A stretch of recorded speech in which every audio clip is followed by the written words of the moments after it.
Hey everybody, it's Jason Blaha here, and it's time for another breakfast with Blaha. And today I'm having steak, brown rice, and mixed vegetables.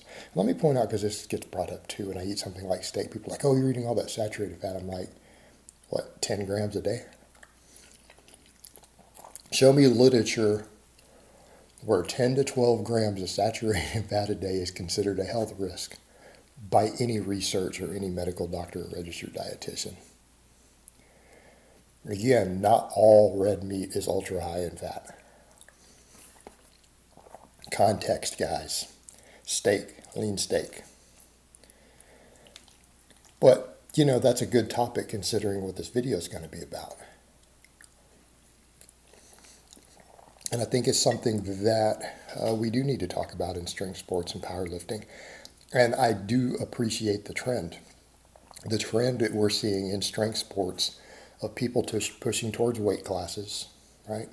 They're pushing towards weight classes, being leaner rather than everyone going for the fat, super heavy weight, being 275, 308, the 308 plus, right? You're not seeing as much. The weight classes are becoming very competitive, which means you got to be lean. Because what is it I always say?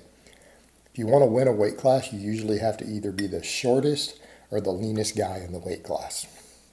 At that competition, you have an advantage. You're either one of those. But here's the other thing. People will say, well, ain't no weight classes in the jungle. And I agree there's a degree of truth to that, because look, absolute strength is absolute strength. If you deadlift 700 pounds and someone else deadlifts 500 pounds, I don't care if they only weigh 52 pounds. I don't care if they only weigh the weight of this bowl. You're still stronger than them. Okay? If a 300-pound guy deadlifts 700 pounds, he is still stronger than a guy who weighs 2 pounds, I don't know, some premature baby, who deadlifts 500. He's still objectively stronger than him, right? And I know that's a stupid comparison, but it's true. Strength is strength. Okay. But we're seeing guys in lighter weight classes who are put up big numbers. There's a whole lot of guys out there these days, a lot of them, deadlifting over 600, squatting over 500, benching 400, who weigh well under 200 pounds. Sometimes a lot less than 200 pounds. They're out there. I'm seeing more and more of them. And that's not even necessarily the best.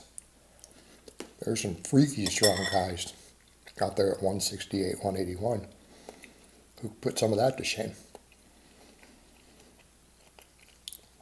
We're seeing the trend towards that, because here's the other thing. People say, ain't no weight classes in the jungle.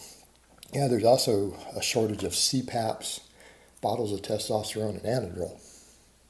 Mainly that CPAP thing, and that's a big one. That's something I see a lot of. Guys I know, just had a conversation on Facebook with an acquaintance with some mutual friends. He's having some serious sleep apnea, up in the 240s. Something I had to think about. What did I tell you guys? I was going to push super hard. I was going to try to get a 700 squat. And I admitted that goal was not good. That goal is going to cost me my life in my 40s. The second I noticed the sleep apnea kick way in, I'm like, that's it. I've got to drop this idea. I need to compete at 198. I've got to start trimming down. It's a health issue. And that's the other thing. We could say, well, muscle tissue isn't as bad as fat for these purposes, and that's true for all these metabolic purposes. But how are you going to get the muscle? You still have to bulk.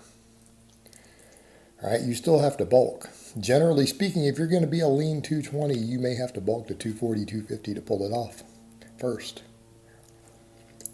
Right? It's health issues. And it is a concern, and it's something that we're seeing more guys do. We have to take it seriously. All right, our health matters, and particularly a strength sport. We're moving a lot of weight, putting a lot of pressure on the body. And everyone's using, I'm just going to come out there and say that, and I hate to say that, people get upset. I don't think there are that many real naturals even in the drug-tested top ranks. I think true natties at the world level and tested, I think they're rare, rarer than you think. It's my opinion. So back to the point though, that aside, whether that's you choose to agree with that or not, the point stands.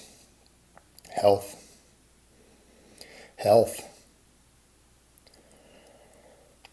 We're subjecting ourselves to very heavy weight.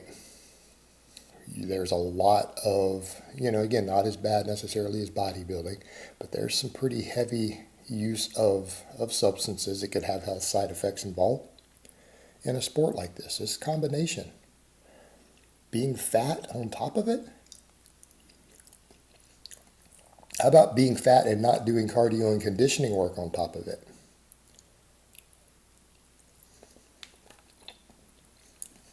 See the problem here?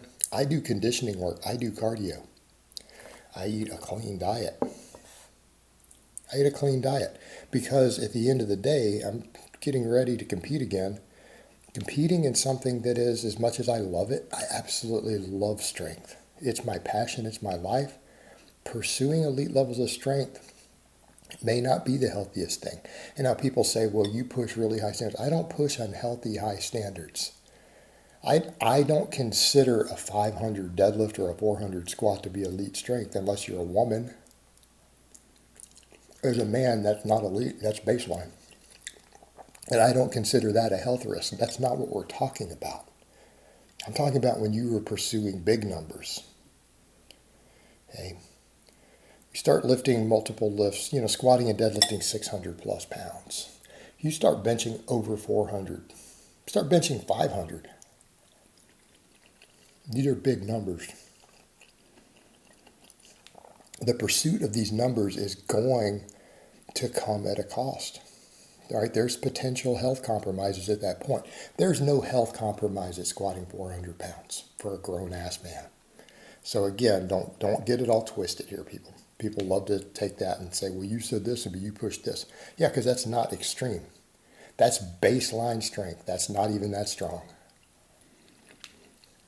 Those are the basic numbers that you should have to even be allowed to discuss working out like you know anything or have any experience. Let me put it that way.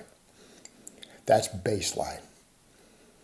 That's why I don't listen to people like Squat U. He can't even hit those sort of numbers. He has no business discussing strength or the squat. Shut up.